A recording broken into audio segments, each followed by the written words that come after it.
সকলের প্রতি আমার প্রীতি এবং শুভেচ্ছা। সকলেই আমার ভালোবাসা নেবেন। আপনাদের মাঝে দুটি কথা বলার জন্য আমি এসেছি। তা আপনারা সকলেই আমার কথা কষ্ট নেবেন না। শুধু একটি কথাই বলবো যে আমরা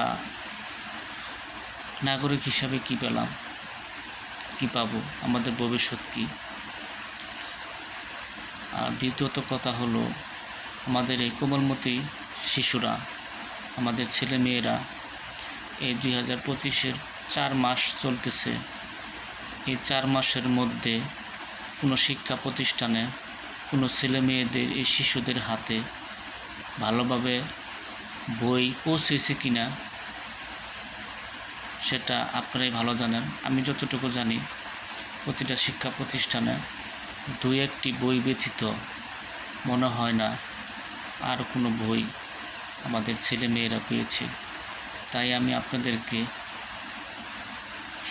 নাগরিক হিসাবে বলতে চাই, আমাদের ছেলে মেয়েদের ভবিষ্যতের কথা চিন্তা করে হলেও দ্রুত গতিতে বই স্কুলে পৌঁছে দেওয়ার ব্যবস্থা করুন। প্রায় তো 4 মাস প্রায় না, 4 মাস হয়েই গিয়েছে, 5 মাসে পড়তেছে। তাই আমাদের ছেলে মেয়েদেরকে ভবিষ্যৎ নষ্ট না করে নিজেদের হানাহানি সাথে জড়িয়ে আমাদেরকে কোনো ক্ষতির মধ্যে ফেলবেন না।